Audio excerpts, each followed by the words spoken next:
Well, today I'm building a 1910 lantern, a reproduction of one anyway. I built one as a prop, but then a friend of mine saw it, Sarge Vining. He's got a great YouTube channel. I'll put a link in there in the description. Does vintage camping. So he saw this and loved it. So his company ordered 10. So that's what I'm doing now, is making 10 more of these. So the box jointed wood is laser cut on my laser engraver. The lens part is 3D printed. Switch, these little extensions for the handle, all 3D printed. That's using PETG filament, which able to take higher temperatures, much more resistant to breakage and so on. So when you turn it on, and you'll see, right now I have a small LED bulb, which you can replace the bulb with anything you want, but as long as it's a E10 threaded bulb, like any flashlight bulb. The one I have in there is 200 lumen, which is about the same as one of the vintage flashlights. So not very bright, but you can get obviously up to 3 watt LED, which at that point is pretty bright and not period correct, but anyway, has options. So the box, as you can see, is box joints, and just like the originals, has a sliding door for the back, which you can see the 2 AA batteries that's inside, which powers the bulb. So, and this particular bulb with those two AA batteries would probably last, I don't know, 60 hours continuous use. Not much current draw on that.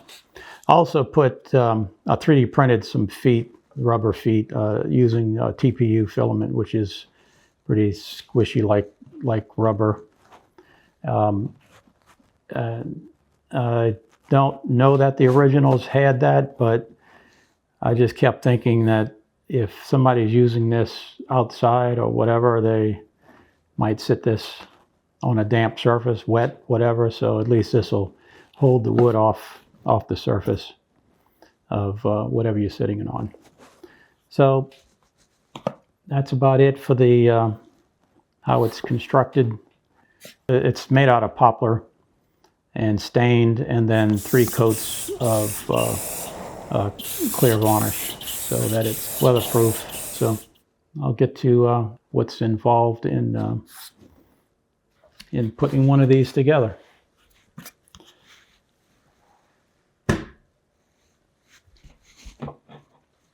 These are the pieces as I come off the printer, and then obviously a lot of sanding and graphite finish on there. So this is the first part. I put the E10 socket through here. That goes in there.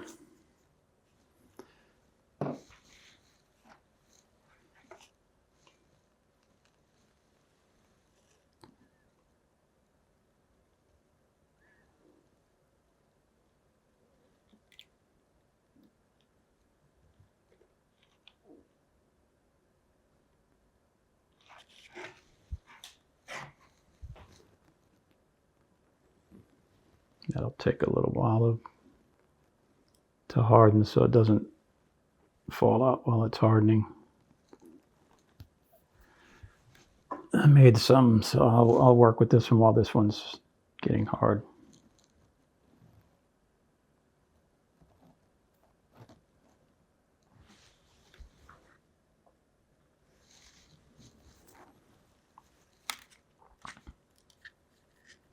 Okay.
So while that's drying, and put the 4 feet on the bottom.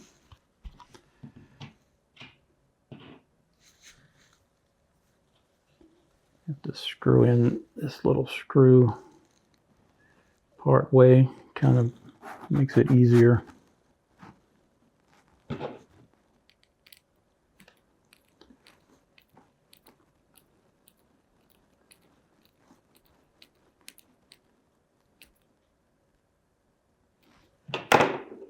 Right.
Okay.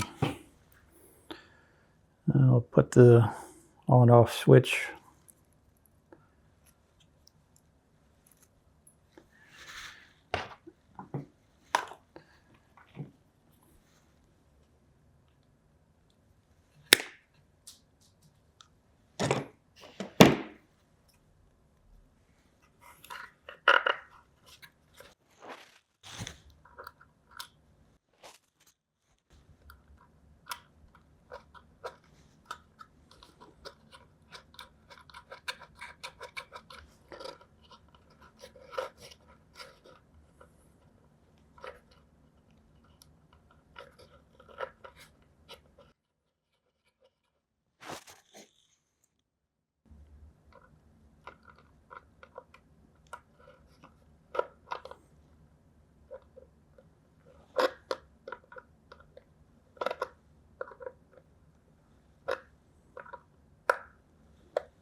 I like to put a resin on the wires. It helps soldering.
Little heat shrink tubing to so that this connection doesn't touch anything else.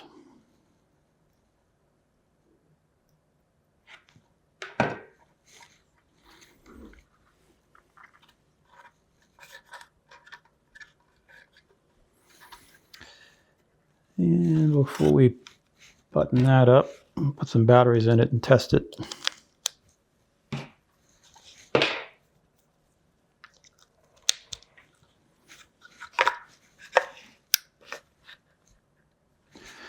You need a light bulb.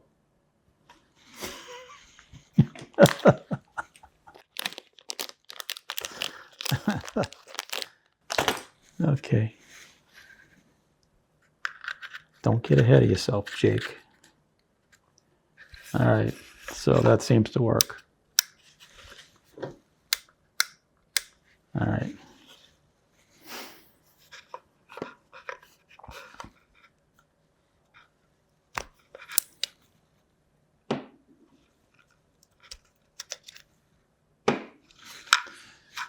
All right. So.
I just put a little dab of hot glue on it just to hold it down while I'm drilling and screwing it down.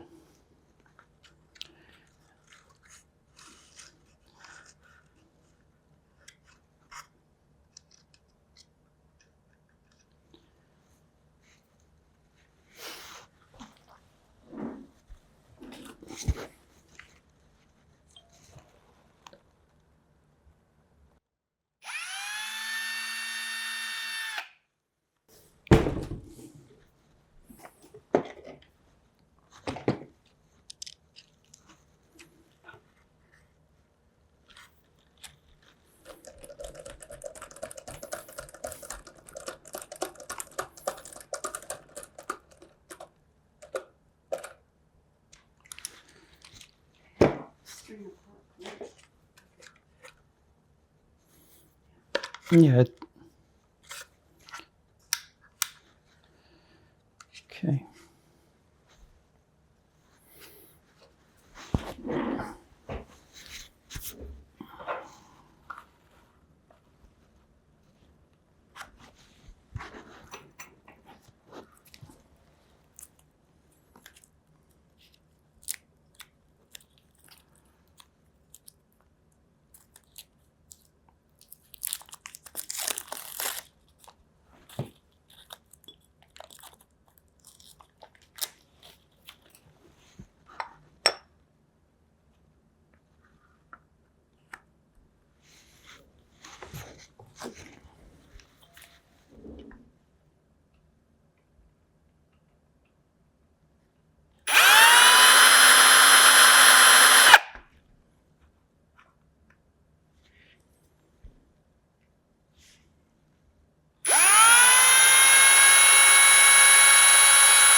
That screw just holds the front cover on with the glass.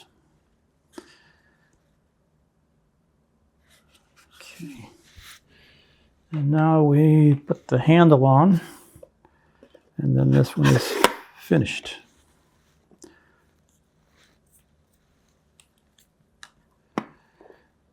This is a little jig I 3D printed, so the holes are exactly spaced 3 inches wide for the handle, and in the same spot.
Okay. Now the box is finished. So the only things that I'm waiting for, I ordered them yesterday, so they'll be in tomorrow hopefully. Is there on the original flashlight there was 2 brass stops on either side of the switch, and in the original they were part of the electrical. So and as well as a stop. A physical stop for the switch, so you can't just keep trying to move it. But in the original, this part was one part of the battery. This part went to the light bulb, turned it, and it made contact and turned light on. Mine has a physical switch, so these are strictly there for looks, but also they will stop the switch from turning too much. So those will be in tomorrow. I'll put those on, and now I'm off to 8 more.